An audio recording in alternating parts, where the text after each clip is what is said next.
Retomamos, hermanos, entonces la idea de que Dios se complace en los que le temen, que el contentamiento de Dios sobre los suyos, y estos suyos están descritos allí como los que tienen un carácter humilde, y Dios se manifiesta en hermosearlos. Y quiero explicar un poco esto de hermosearlos. Mire, esto significa llenarlos de gloria y esplendor. Esa gloria y esplendor de la cual o con la cual Dios hermosea a su pueblo está contenida en la salvación que a través de los hechos del pasado ha manifestado a un pueblo de aspecto desagradable, ¿sí? Pero lo ha vestido de gloria, es decir, lo ha hermoseado con la salvación, y hermosearlo con la salvación es ponerle un vestido de gloria. No fue esta la experiencia del hijo pródigo. Traigo esta figura del hijo pródigo para entender el hecho de que Dios dice que hermosea a su pueblo. El hijo pródigo, ¿cómo fue a su padre?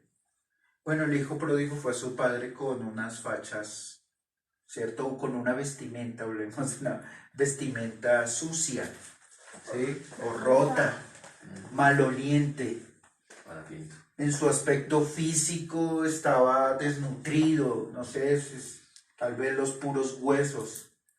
A duras penas tuvo la fuerza para llegar de nuevo a la casa de su padre. ¿Y qué hizo su padre con él? ¿Qué hizo su padre con él? Su padre, ¿sí? Después de que el hijo expresara aquella oración: Padre, he pecado contra el cielo y contra ti, ya no merezco ser llamado tu hijo. El padre le vistió, ¿cierto? Le preparó ropajes nuevos, seguramente un baño especial, ¿sí? Y lo honró delante de los otros que estaban bajo su casa, que estaban allí en la casa. Este hijo experimentó una gloria y esplendor no merecido, pero fue hermoseado, fue transformado de esta figura de suciedad en una figura de limpieza, de gloria, de esplendor. El Padre se complació en su retorno hacia él y lo hermoseó. Así hace Dios con sus hijos. El versículo 5 continúa diciendo: regocíjense los santos por su gloria y canten aún sobre sus camas. Esta gloria que cada uno de los creyentes posee, que es fruto de esa gloria divina sobre los santos, es motivo de regocijo constante, expresados en cánticos que aún en las noches, cuando vamos a reposar en nuestras camas, debemos acordarnos, ¿sí? Es una expresión que nos recuerda que nuestra alabanza a Dios, ¿sí?, si bien es congregacional y es el corazón del Salmo, también debemos considerar nuestras alabanzas a Dios aún en el tiempo que vamos a nuestras camas a reposar, acordarnos de todas las bondades, obras que hace Dios a nuestro favor. En la estrofa 2, versículos 6 hasta el 9, exalten a Dios con sus gargantas y espada de dos filos en sus manos. Leemos allí en nuestra versión Reina Valera 60, espadas en plural, pero en realidad es espada en singular. Por eso entonces lo leí de esta forma: exalten a Dios con sus gargantas y espada de dos filos en sus manos. En la exaltación a Dios, su pueblo reconoce que está en medio de otros pueblos que no han reconocido el verdadero y único Dios y que se convierten en instrumentos de aflicción. Como cuando el Señor le dijo a sus discípulos que en el mundo tendrían aflicción. En el pasado, el faraón rey de Egipto preguntó a Moisés: ¿quién es Jehová para que deje ir a Israel? no lo conozco ni lo dejaré ir. Y junto a él otros reyes del pasado también blasfemaron contra el Dios de Israel.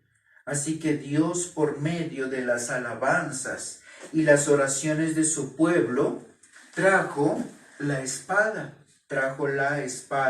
para ejecutar venganza entre las naciones y castigo entre los pueblos, aprisionando a los reyes, a sus nobles con grillos y cadenas, y ejecutando sobre ellos el juicio decretado.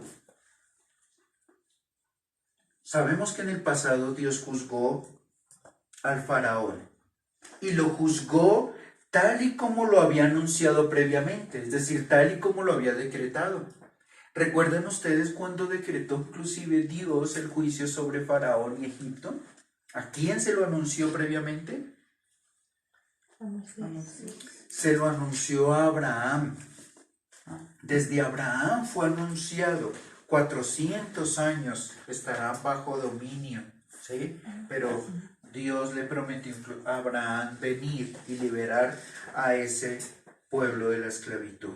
Y inclusive allí en esta figura de Dios viniendo a rescatar a este pueblo esclavo, también está la figura de hermosear al pueblo. Notemos que de esclavos los hermoseó ¿con qué? ¿Cuál sería el contraste de esclavo? Hijos.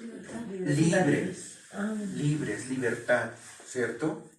Ya no están bajo el dominio de un tirano, ahora están bajo el dominio de un Dios fiel, amoroso, ¿sí? ¿Qué contrastes también podemos ver allí y la manera como Dios hermoseó a su pueblo, sacándolos de la esclavitud de Egipto? Entonces volvemos al punto. Dios juzgó al faraón según su decreto, lo derrotó sin la intervención de los israelitas, pero ellos sí estaban orando a Dios por su liberación, y por lo tanto ellos y sus reyes debían confiarle a Dios la dirección de cada batalla de ahí en adelante. De ahí en adelante debían ellos reconocer que ahora están en las manos del Dios que los ha liberado, donde ellos no hicieron absolutamente nada. Así que si Dios los iba a introducir a la tierra prometida, aun cuando ella estuviese habitada con pueblos idólatras, con pueblos impíos, necesitaban contar ellos con la dirección divina también en este